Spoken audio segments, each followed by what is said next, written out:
Buenos días. En esta serie de entrevistas que hemos organizado desde la comunidad, hoy estamos en Pamplona, en la Clínica Universidad de Pamplona, con el doctor Jesús San Miguel Izquierdo, director médico de la Universidad de Navarra. Buenos días, Jesús. Muy buenos días, Teresa.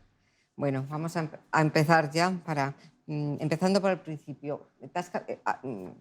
Antes estabas en Salamanca, desde el 2013-14 estás aquí. Desde 2013. 2013. ¿Te has adaptado bien? Sí, me he adaptado bien. Me lo han hecho fácil el adaptarme bien. Ahora de forma más personal, ¿por qué elegiste hematología? ¿Por qué elegí hematología? Sí, Bueno, y pues, después, ¿por qué el mieloma? ¿por qué elegí hematología? Yo nunca pensé ser hematólogo y la historia es muy sencilla y demuestra cómo a veces los azares de la vida y las casualidades pues te pueden marcar tu camino. Yo estaba en un pasillo pendiente del examen fin de carrera y correspondía que me lo hiciera el profesor López Borrasca, que era el jefe del departamento de hematología, y me hacía un examen general de toda la medicina. Yo estaba estudiando aquí en Pamplona y en la puerta de su despacho pasó por allí el doctor Fernando Hernández. El doctor Fernando Hernández era residente y es una persona que ha sido muy, muy querida en la Sociedad Española de Hematología. Falleció prematuramente siendo jefe de servicio del Hospital de la Paz y siendo profesor titular en la Universidad de Madrid. Fue compañero nuestro durante la residencia. Él era 2 años mayor que yo y pasó por allí, por el pasillo, y me dice: ¿qué haces? Yo, estudiante del último curso, digo: pues me examina tu jefe. Y me dijo: pues te va a preguntar la hemoglobinuria paroxística nocturna. Y digo: ¿qué es eso? Ni idea. Entonces me explicó: pues es que hemos tenido el primer caso aquí en la clínica de una paciente. Y entonces llegué al examen y el doctor López Borrasca, allí en su despacho, lo primero que me preguntó, me acuerdo, fue la diabetes mellitus tipo 2. Luego me preguntó la cirrosis. Dice: muy bien. No sé qué otra pregunta, y me dice: la pregunta ahora, se juega usted aquí la matrícula. La hemoglobinuria paroxística nocturna. Entonces me quedé así pensando. Repita, por favor. Fernando me había dicho que se le llamaba con las siglas HPN, de hemoglobinuria, y le dije: es una que tiene unas siglas que se llama PNH. Me dice: no, HPN, pero creo que va bien. Claro, digo, bueno, pues es una enfermedad que las personas orinan una orina que es muy oscura, casi color Coca-Cola, bien, que me parece que se produce, es que no me acuerdo muy bien, por una hemólisis que se destruye. Dice: ¿qué quiere ser usted? Y digo: pues pensaba ser endocrino o digestivo. Dice: usted va a ser hematólogo. Véngase conmigo a ver ¿Qué dices? la paciente y va a ser hematólogo. Digo: no, si yo no quería ser hematólogo. Pues usted va a ser hematólogo y se va a venir conmigo a Salamanca. Eso era el año 79 y así... ¿Y fuiste? Y me fui. Es decir, me subí a ver a la enferma, Sí. Y me engañó. Me engañó para hacer una especialidad apasionante. Bueno, pues me alegro mucho. O sea, que la vida tiene Sí, muchas casualidades. sí. Yo también pienso lo mismo. ¿Y el mieloma, por qué? Pues el mieloma también sigue teniendo el mismo personaje, pero ya estamos Sí. en Salamanca. Estamos en el año 76, en Salamanca, y ahí el doctor López Borrasca, en un momento determinado, le digo: pues deme un tema de tesis. Me dice: ya me lo pienso. Y al cabo de unos días me dice: me he leído esta separata de las subclases de inmunoglobulina en el mieloma. ¿Por qué no hace la tesis sobre esto? Y le dije: oiga, pero ¿y esto qué? No tenemos los reactivos para poder hacer esto. Me dice: oh, pues los busca usted, escríbale a ese señor. Y digo: pero si no le conozco de nada, ¿le conoce usted? Y dice: no, yo tampoco, yo he leído, pero escríbale, pídale, a ver si le da el reactivos. Digo: pero si tampoco acabábamos de empezar en Salamanca, no teníamos enfermos de mieloma. Y me dice, y digo: ¿y los enfermos? Y me dice: pues búsquelos, les harán falta sueros.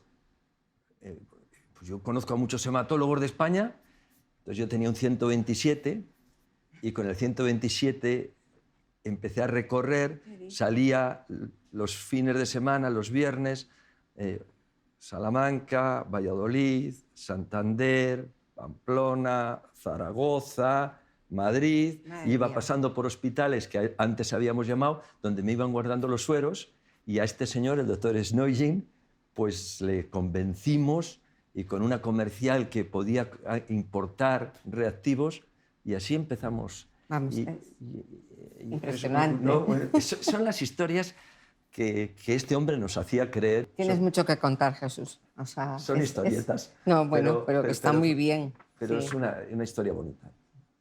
Bueno, me gustaría también que nos contaras Bortezomib. Esta vez tuvisteis un ensayo en Salamanca con Bortezomib. Sí. ¿Y qué pasó ahí? Pues mira, la historia de Bortezomib es una historia, la historia del PS341, porque así se llamaba inicialmente, y unos laboratorios que se llamaban Millennium entonces, sí. ¿Vale? Que ahora está queda. Y que ese laboratorio desarrolló un fármaco que era unos inhibidores de proteasoma. Eso es un fármaco, el que lo inventó es un tío muy listo.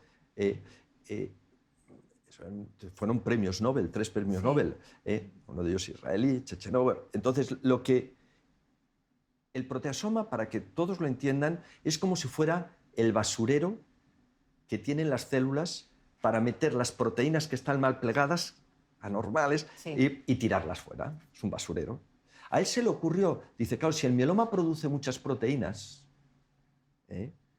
entonces, y yo tengo un basurero que las tiene que eliminar, si yo hago huelga del basurero, si niego al basurero, pues se acumularán las proteínas y se convertirán en tóxicas para la célula. Tóxicas para una ciudad, acumular basura, tóxica para la célula, y se morirá la célula por culpa de eso. Bueno, y así es como se describe los primeros inhibidores de proteasoma. Nosotros habíamos participado en los ensayos en pacientes en recaída sí. y vimos que era muy eficaz, y entonces nos planteamos un ensayo clínico en pacientes de nuevo diagnóstico. Era la primera vez que se iba a utilizar ese inhibidor de proteasoma, sí. Bortezomib, en nuevo diagnóstico, y lo decidimos combinar con melphalan-prednisona.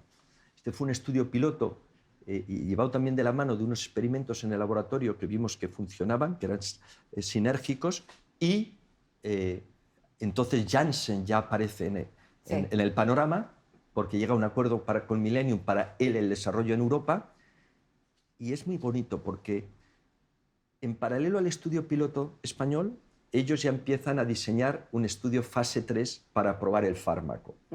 En nuevo diagnóstico, estaba aprobado en recaída. Sí. Y íbamos siguiendo cada paciente. Y por primera vez, en pacientes mayores, vimos que había remisiones completas. Hasta ahora solo había respuestas parciales en el mieloma. Tanto es así que algunos investigadores dudaron, algunos médicos dudaron de que los resultados nuestros fueran reales y dijeron, no serán respuestas cosméticas, respuestas que no se mantienen. Luego, hoy en día, pues... eso quedó muy claro.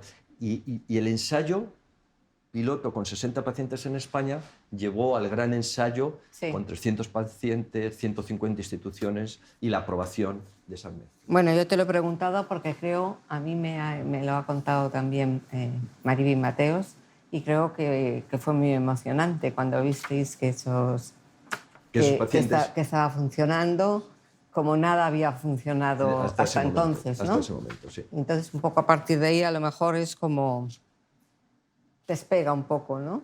Sí, es lo que lleva a la aprobación sí. en primera línea. Bueno, entonces, en este momento, ¿ya habíais formado el GEN o todavía no? El Grupo Español de Mieloma. Sí, el Grupo Español de Mieloma. ¿Cómo nace? Es otra historia también muy interesante y muy bonita, porque demuestra cómo la buena voluntad y el hablar y el entenderse y el ceder y el compartir nos beneficia a todos. Mira, en ese momento existía en España 3 grupos. Existía PETEMA, cuyo líder de mieloma era el doctor Bladé, y yo me encargaba dentro de PETEMA, junto al doctor Bladé, yo en los pacientes más mayores y él de todos los pacientes jóvenes. Y él es el que coordinaba el grupo de mieloma en PETEMA. A la vez, el doctor La Huerta era el que coordinaba dentro de otro grupo español que se llamaba GELTAMO, sí, la parte de mieloma. Y yo dentro del grupo español de trasplante coordinaba mieloma. Por tanto, estábamos 3 grupos y 3 personas que hacíamos de coordinadores de mieloma. Sí. Y entonces un día dijimos, oye, ¿y por qué no nos juntamos y hacemos un solo grupo?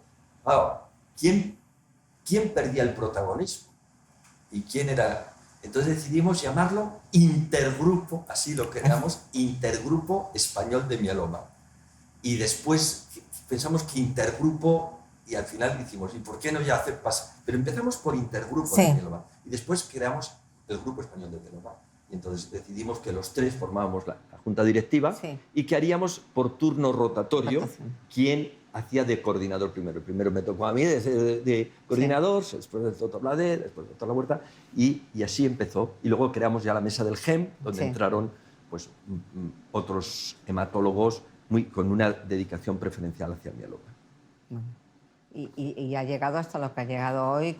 Y ha llegado, pues fíjate, son más de 80 sí, hospitales, cerca de 100 hospitales los que están en este grupo. Serán más de 100.000 los pacientes que se han beneficiado de los test diagnósticos y de los fármacos en los ensayos terapéuticos. Más de 3.000 pacientes en ensayos terapéuticos, una barbaridad, sí, de ensayos. O sea, realmente es una historia preciosa, una historia preciosa.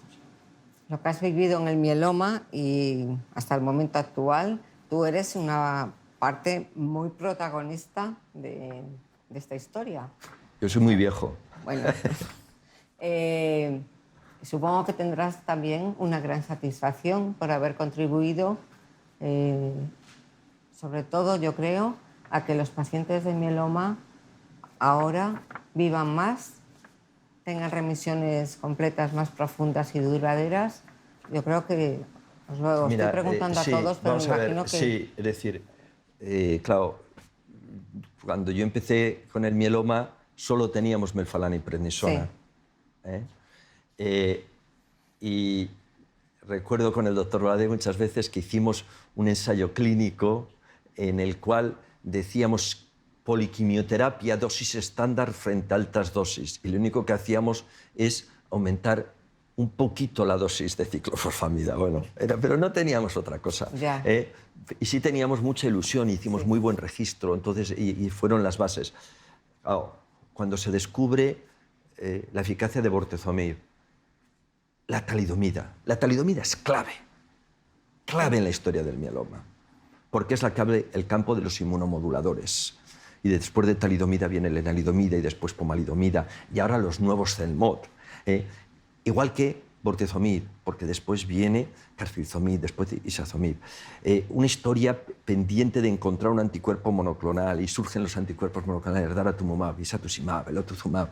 Y una historia donde aparecen inhibidores de la sportina, selinexor, y nuevas variantes sobre el melfalán.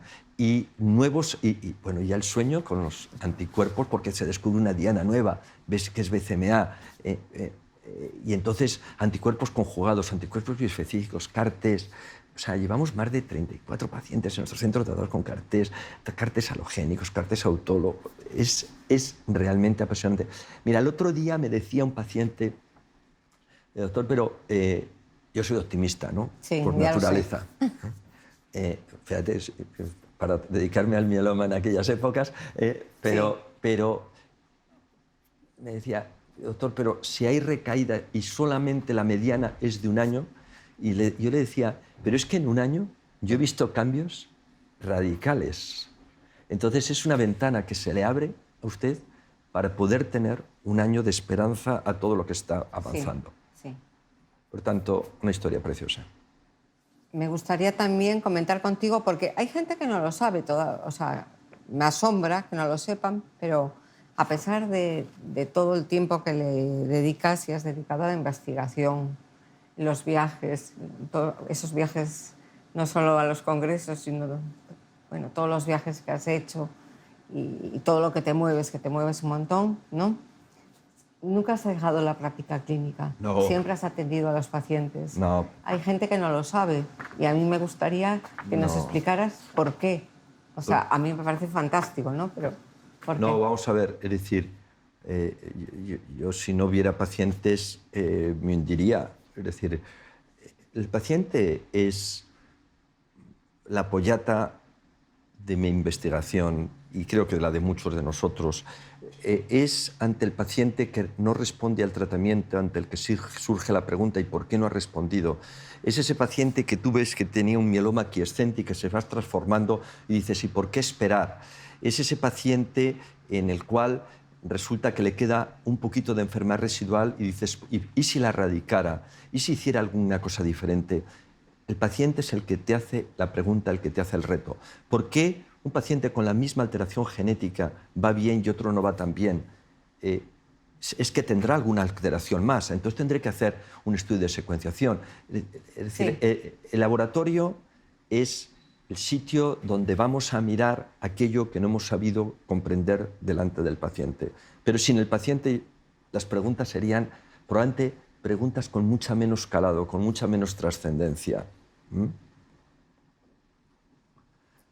Aunque, fíjate, a veces hay dos cosas, no sé si querrás que hablemos de eso, del tema de los ensayos clínicos. Sí, claro. Vale, pues entonces cuando hablemos, y te comentaré, por ejemplo, también... No, puedes comentarlo ahora, o sea, lo vamos enlazando. Vale, pues mira, en el tema de los ensayos clínicos sigue existiendo algunos pacientes que piensan que los ensayos clínicos son de riesgo, son conejillos de indias. Sí. El ensayo clínico es la modalidad de tratamiento y de seguimiento del enfermo más exigente para el médico, para la enfermera, para todos los profesionales que están detrás de ese paciente. ¿Por qué? Porque te está evaluando a ti la Agencia Española del Medicamento, la Agencia Europea, la Agencia Americana, porque esos ensayos están regulados, más el laboratorio que te ha cedido el fármaco, que tiene una serie de monitores. Y claro, tú cuando dicen que la infusión tiene que ser de 30 minutos, sí, en una práctica habitual da igual 30 que 28 que 32, que no cambia. Pero en el ensayo no. Y en el ensayo el que la medicación tenga el intervalo que tiene que tener y que se haya pedido la prueba y no te puedes olvidar de la prueba porque hay 3 personas que lo están chequeando, por tanto, es un control absoluto de seguridad para el paciente. Y segundo, es decir, el paciente está recibiendo siempre lo mejor posible. Nunca se hace un ensayo en el cual el paciente no pueda recibir lo mejor posible. Incluso los ensayos fase 1, que son esos ensayos en la primera fase del desarrollo de un fármaco, sí, es que si el paciente no recibiera eso, lo otro que recibiría sería probablemente ineficiente. Y es la puerta que tiene. Y luego en los ensayos ya randomizados más avanzados, el grupo control es el mejor estándar que hay. Y se compara siempre contra lo que tú sueñas que va a ser superior. Ya. Que a veces no lo es, pero cuando menos va a ser igual. Sí, ¿vale? Igual siempre. Por tanto, y luego la responsabilidad que tiene el médico en el seguimiento. Yo recuerdo perfectamente cuando hicimos el primer ensayo en mieloma aquiescente. Nosotros sabíamos, estábamos en Salamanca, porque es donde he sido prácticamente toda mi vida. Yo me fui a Pamplona en el año 76 y en el 76 hasta el 2013 estuve siempre en Salamanca. Y entonces decidimos poner, en una tesis doctoral habíamos descubierto que dentro de los mielomas quiescentes había un grupo que llamábamos de alto riesgo, cuyo riesgo de transformación era del 50% en 2 años. Si alguien le dice que tiene unas células de una neoplasia de mama, sí, un tumor de mama, que tienen un 50% de riesgo de transformarse, dices, oye, quítamelas cuanto antes, ¿no? Bueno, y entonces, pero fíjate, En el 2007 es cuando publicamos es un estudio en el que somos capaces de identificar esos pacientes, pero todavía tardamos casi 4 o 5 años en poner en marcha el ensayo que pudiera testar la eficacia de un tratamiento precoz, una intervención precoz en esos pacientes. Bueno, ese ensayo iba con lenalidomida y dexametasona. Y es un ensayo que fue rompedor absolutamente. Era la primera vez que se trataban de una manera... Se habían hecho intentos, pero que habían fracasado. Por tanto, era ir en contra de la evidencia. Pero por algún motivo pensábamos que iba a ser eficaz. Lo que dices de contrastar, o sea, el tumor sólido con el tumor que tenemos nosotros... Hematológico, es que sí. no se ve, ¿no? Entonces, yo creo que se entiende menos, por lo menos el paciente, la gente en general, entiende menos un tumor hematológico como el nuestro que un tumor sólido. Es decir, ¿dónde está, no? Y muchas veces el mieloma es difícil de explicar. Bueno, sí tengo un cáncer de sangre, pero además me falta una rodilla o me he fastidiado 4 vértebras. Es muy difícil de explicar el mieloma, ¿no? Es cierto. Digo, en la vida cotidiana del paciente. Es cierto, ¿no? pero fíjate, a la vez, sí. Teniendo esa singularidad que los tumores hematológicos, bueno, los linfomas sí dan ganglios, sí, ¿vale? Sí. Pero una leucemia es una enfermedad de la sangre, de la médula ósea, de tu sistema inmunológico. Si quieres, luego hablamos de la inmunoterapia. Del sistema inmunológico, son enfermedades internas. Pero a la vez, el desarrollarse esas enfermedades en órganos como son la médula ósea y la sangre periférica te permite tener una accesibilidad a la muestra tumoral mucho más fácil que, imagínate, un cáncer de páncreas o un cáncer de colon, o le abres o... Sí, no, eso es cierto. Entonces, tiene esa doble balanza de que no tiene una manifestación externa tan evidente como esos otros tumores, pero a la vez tiene una accesibilidad a la célula tumoral para la investigación muy importante. Bueno, y ahora te voy a preguntar, el otro día tuve una reunión la semana pasada con 5 o 6 pacientes, ¿no? Y estaban muy contentos, estaban, bueno, cada uno con su tratamiento, pero les interesaba mucho, decía que el futuro, o sea, el futuro inmediato, ¿no?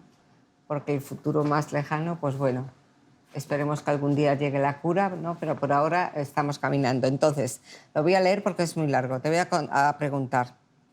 Parece que el futuro ha llegado y tenemos aquí anticuerpos monoclonales dirigidos contra antígenos de superficie, como anti-CD38 o anti-BCMA, anticuerpos conjugados como belantamab mafodotin, anticuerpos bioespecíficos, vacunas para activar una inmunidad antitumoral específica y la terapia CAR-T. O sea, el futuro es la inmunoterapia. Sí, y bueno, todo esto son muchos... es el futuro junto al presente, porque es un presente. Bueno, sí. Entonces, antes, cuando estábamos hablando, se me pasó por la cabeza algo que yo lo llevo pues, un poco como un pesar en mis conversaciones con los pacientes, que muchas veces me han dicho, oiga, ¿yo puedo hacer algo con mi sistema inmune para ser más eficiente en el tratamiento, para controlar mejor la enfermedad? Y yo habitualmente les decía, nada, usted olvídese. Buenos alimentos, vida sana, no se preocupe, que no hay que hacer nada. Claro, y hoy vemos que sí se puede hacer. Hombre, a lo mejor el enfermo no puede hacer, pero nosotros sí podemos ayudar, podemos cambiar. Y el sistema inmune del mieloma, en todos los tumores es clave, pero el sistema inmune en el mieloma es clave. Y tenemos la suerte de tener, pues, por ejemplo, aquí en España, Bruno Paiva, que está muy centrado en estudiar el sistema inmune y en entender por qué todos los pacientes con mieloma, hoy sabemos que en su momento tuvieron una galmapatía monoclonal de significado incierto, aunque haya pasado desapercibida. Entonces, ¿qué es lo que hace que una célula que se empieza a transformar se quede como dormida durante 30 años y a lo mejor nunca se transforme o se transforme rápidamente? ¿eso es la genética de esa célula o es el micromedio ambiente en el que crece? Bueno, pues esta es una de las cosas en las que más estamos investigando hoy en día para tratar de entender eso. Pero indudablemente el sistema inmune juega un papel clave y toda la inmunoterapia se basa en poder hacer. Teresa, déjame que te explique una cosa. Nosotros no deberíamos, nadie debería tener cáncer. El cáncer no debería de existir. Y me explico.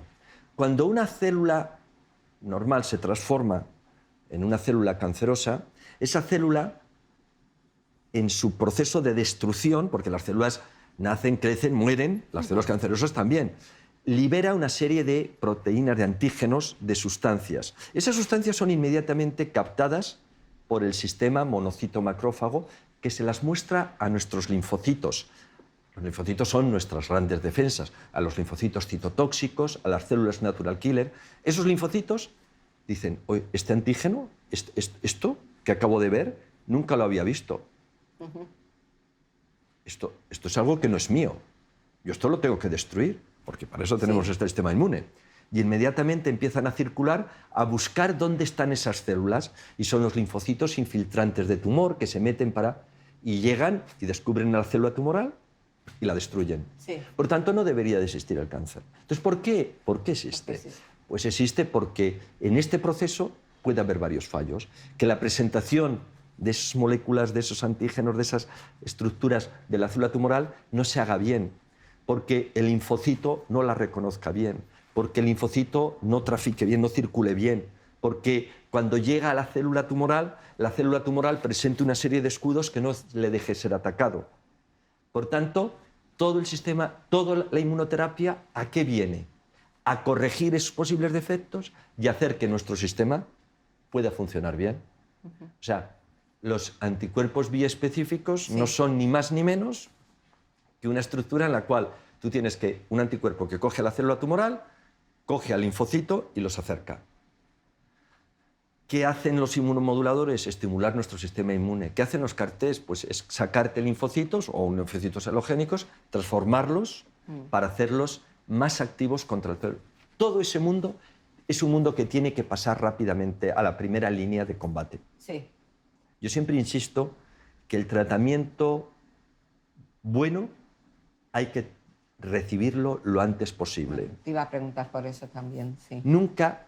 Hombre, yo me reservaría esto que es muy bueno para después. Ya, eso... Pues no, mira, es decir, si yo tengo que ir de aquí a Madrid, prefiero salir con un buen coche que con un mal coche y que a mitad del camino me deje el coche y tenga que coger ese coche que estaba ahí esperándome. No.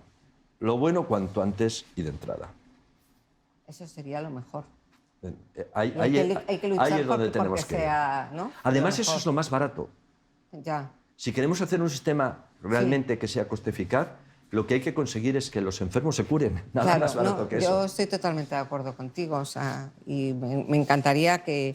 Porque cuando los pacientes llegan o llegamos con 4 o 5 líneas de tratamiento, también estamos muy desgastados. El paciente, y además con un sufrimiento psicológico muy importante. Yo algunas veces creo que nos lo explicáis de tal manera, sobre todo ahora en estos momentos, cuando digamos que todo va muy bien, porque hubo tiempos que fueron peores, pero bueno, mucho peores, que llegamos a normalizar totalmente los tratamientos.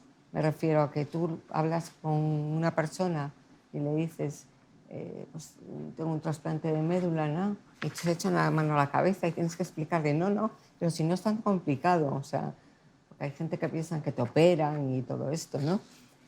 Realmente recibimos pues altas dosis de quimioterapia, que es un tratamiento agresivo, ¿no? Pero lo normalizamos en nuestras vidas, en general. A la gente le asusta mucho el trasplante. Yo cuando nos preguntan, atendiendo un poco lo que decís vosotros, ¿no? Pues intento decir que es una parte más del tratamiento y que hay que pasarlo. Sí, el trasplante es un término que no le deberíamos de utilizar, ¿vale? Tú lo has dicho. ¿Por qué? Porque realmente trasplante es algo que no es tuyo, que te lo pongan, ¿no? Y aquí no estamos poniendo algo que no es tuyo, estamos poniendo algo que es tuyo. Es simplemente escoger unas poquitas células madre, guardarlas. ¿Para qué? Para ayudarte a regenerar cuanto antes tu sistema hematopoyético en una situación en la cual te vamos a dar quimioterapia muy intensa para destruir el sistema hematopoyético, para destruir las células malas, pero por desgracia también las buenas, y entonces eso que podría ser muy tóxico, reducimos su toxicidad acelerando la recuperación con las células madre que te hemos guardado y que te hemos puesto. Realmente eso no es un trasplante. Lo que pasa que joder, que también dejadnos que le llamemos trasplante. Sí, claro. No, ¿sabes lo que pasa? Que nadie, a los que nos dedicamos a la hematología, los trasplantes, la gente, un trasplante de corazón, un trasplante de pulmón, un trasplante de hígado. ¿Y los hematólogos?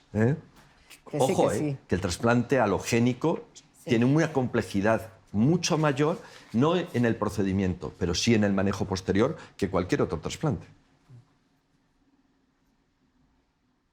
Bueno, te quería comentar dos cosas. Una es la visibilidad del mieloma, ¿no? Que yo siempre estoy muy empeñada en darle visibilidad porque creo que lo merece y que vuestro trabajo merece esa visibilidad, ¿no? Y cuesta trabajo porque, no está bien decirlo en cáncer, pero somos pocos, o sea, en comparación con otros que son muchísimos. Entonces, hace unos días leí una entrevista que le hicieron a un presidente de, no sé cómo se llama ahora, para la Sociedad Española del Cáncer de Pecho. No me acuerdo cómo se llama, es que no lo apunté. Y dijo, hemos puesto a España en el mapa internacional de la investigación en cáncer de mama. A mí me gustaría que este titular saliera, como ha salido en el cáncer de mama, a grandes letras, pero en el mieloma múltiple, porque es la verdad. O sea, bueno, es decir... vosotros habéis puesto... Vamos a ver, yo creo que si hoy le dicen a un médico de la India, ¿conoces el Grupo Español de Mieloma? Por eso lo digo. Va a decir que sí. Si se lo preguntas a un médico de Canadá, de Australia, de Francia, de Italia, de cualquier sitio. De Taiwán, ¿conoces el Grupo Español de Mieloma? Sí. El Grupo Español de Mieloma es algo que la sociedad española, que los pacientes con mieloma, que el gobierno debería estar tremendamente orgulloso de ser, no sé si la mayor referencia en la oncología española, pero sí una de las mayores referencias de la oncología española. Y esto creo que no lo discute nadie. No lo discute nadie, pero debería saberse... pero el problema está que la gente a veces cree que el mieloma es el melanoma. Bueno, sí, eso también es cierto, sí. Bueno, y luego te quería decir también que en tu etapa en Salamanca no se puede obviar porque evidentemente fueron muchos años y dejaste el listón muy alto. Una de las etapas más... Bueno, una de las etapas es la etapa de mi vida, es decir, que yo ahí... Fíjate, fui jefe de servicio durante 23 años. Por eso. O sea que... Entonces... Además, tuve la suerte de hacer muchas cosas rodeado de una gente impresionante. Gente muy generosa, con ideas brillantes, que me dejaban compartir y que me las prestaban. Y estoy pensando en Alberto Orfao, tantas veces que hablando con él te sugería, ¿y por qué no miráis esto, Jesús? Y lo otro. Estoy pensando todo el grupo de trasplante con Lola Caballero, Marcos González, que cuando tenía yo una duda de biología molecular y esto, Marcos, vuélveme a explicar otra vez la PCR, que no la he entendido bien, y con una paciencia infinita me la volví a explicar. Mariví, a la que, bueno, pues, fíjate, ya empezó como data manager con nosotros hasta que conseguimos la plaza fija, pues que era capaz de en cualquier momento de ponerse a hacer un análisis, de poder hacer y aguantarme unas prisas. Qué ocio que cogió la batuta para el laboratorio de fármacos. Pero Belén Vidriales, María Antonia, son tanta gente que yo Ya. o sea, he sido una persona tan afortunada, he disfrutado tanto de ellos. Bueno, pues era un poco la pregunta que quería hacerte, que vuelves la vista atrás y tienes satisfacción y buenos recuerdos por esos, lo que un día fueron sueños que luego se cumplieron, ¿no? Sí. Y se fueron cumpliendo. Te voy a hacer unas preguntas un poco concretas, ¿no?, sobre algunos temas. Mantenimiento, ¿preocupa mucho a los pacientes? Sí o sí. Vale. El tiempo, ¿cuánto tiempo? Sí De o sí. momento, Vale. hasta progresión. Mieloma aquiescente, ¿cuánto tratarlo? ¿Con el alto Pues mira, riesgo? es decir, el otro día hubo una reunión en Estados Unidos en un debate. Sí. Y yo hice un planteamiento que Vincent Rajuar me dijo, bueno, pues yo creo que esta es la clave. O sea, y fue el siguiente. Yo creo que todo paciente de alto riesgo debe de ofrecerse la oportunidad de ser tratado. Y si el médico, por algunos motivos, todavía no está totalmente convencido, tiene que asegurarse. Porque el listón lo solemos poner en un 50% de riesgo hasta la progresión. Cuando tienen un 80% de riesgo hasta la progresión en 2 años, Sí. Es decir, cuando tienen un 80% nadie lo discute. Pues entonces yo les digo a esos compañeros, mira, si no lo vas a tratar, estate seguro de que no lo estás infravalorando y que no vaya a ser que tenga el 80%. Y para eso te voy a dar armas.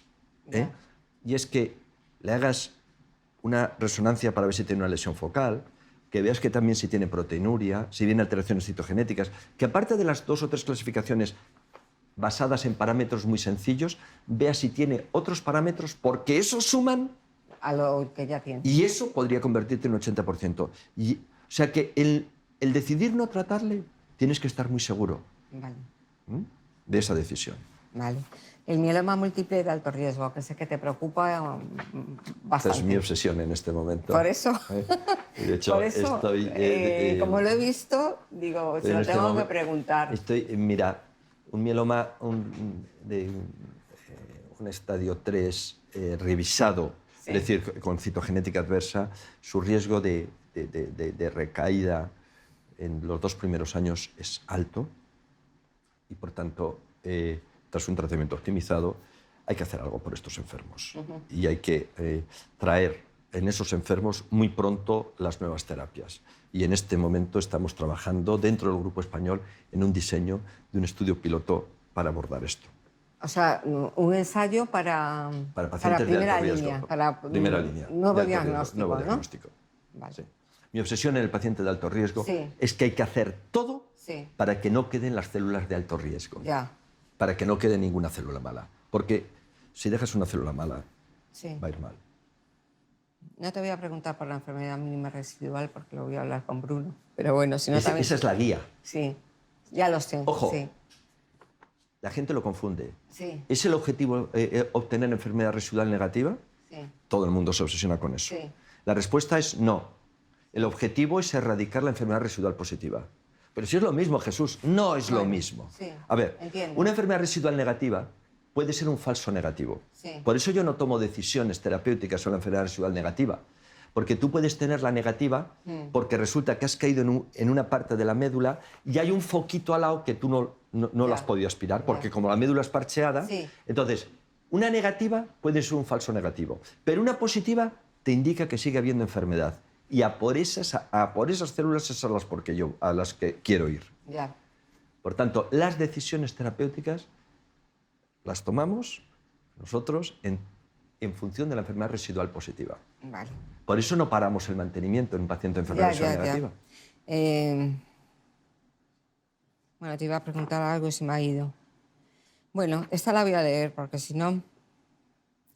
Hablas muchas veces de los pacientes potencialmente curados, que hay una proporción de pacientes, los pacientes de la comunidad me lo dicen porque ven los vídeos que subimos muchos, ¿no?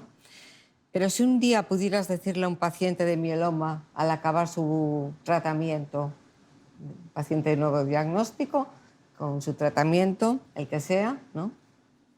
Estás curado, no tienes que volver. ¿Qué significaría para ti o cómo soñarías que podría ser? Bueno, significaría Para ti. significaría que el sueño se ha hecho realidad, que afortunadamente a mí no me queda mucho tiempo para jubilarme, pero pobrecicos de todos los jóvenes que vienen por detrás porque se tienen que reinventar, porque ya no tienen que tratar esta enfermedad mucho más allá de la curación. Pues sí, es decir, pues sí. pero esto es lo que hay que buscar. Sí. Mira, Teresa, a mí me gusta mucho mirar las curvas de supervivencia de dos ensayos, el ensayo GEM05 y un ensayo del GIMEMA, del grupo italiano, Sí. que con un seguimiento de más de 10 años, en el último paciente que entró, hay aproximadamente un 30% de los pacientes que están libres de progresión a los 10 años. Sí. Y eso podría ser potencialmente curable con un tratamiento del 2005. Sí. ¿Qué soñaremos con los tratamientos del 2020 en el año 2035? Pues soñaremos porque probablemente esa curva se ha duplicado. Tal. Y este es mi sueño y esto es lo que me hace soñar.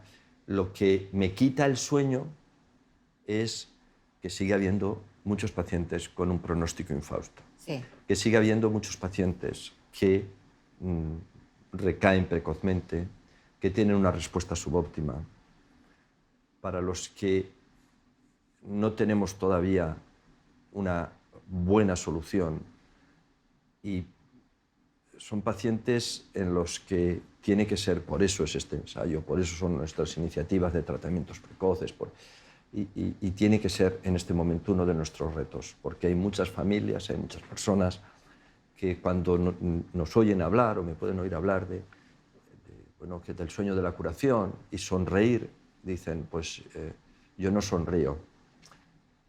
Y yo les entiendo perfectamente que no sonrían, porque las cosas no están yendo bien, pero a la vez tienen que entender que la pelea está siendo una pelea tremenda, que el cambio de paradigma en 10 años, no ha habido otra neoplasia donde se haya progresado tan deprisa, donde se haya multiplicado de tal manera que probablemente las intervenciones precoces nos van a hacer cambiar muchas de las cosas y que sepan que esos pacientes que no van bien son... Ayer llamaba al hijo de un paciente que no está yendo bien y te lo hacen pasar muy mal. Te lo hacen pasar muy mal. Me lo imagino. Pero a la vez, inmediatamente, si quieres ayudarles, tienes que pensar en ese que está yendo bien, sí, para pensar por qué este va bien y el otro no va bien, porque no podemos parar hasta encontrar solución para ellos. Bueno, pues hasta aquí. Creo que nos hemos pasado un poco de tiempo. Yo te lo agradezco muchísimo. Nada. Para mí ha sido muy interesante. Bueno, y yo también, cuando me dicen cuál es tu sueño con la comunidad de pacientes, yo siempre digo que desaparecer, cerrarla, porque eso significaría que ya no habría pacientes que llamaran angustiados, preguntando, porque realmente crea mucha angustia. A mí ayer me llamó el sobrino de una paciente totalmente desesperado, que se lo acababan de comunicar y que bueno, y daros las gracias por todo el trabajo a vosotros, realizado. porque esta sociedad es muy importante. Gracias. Muchas gracias.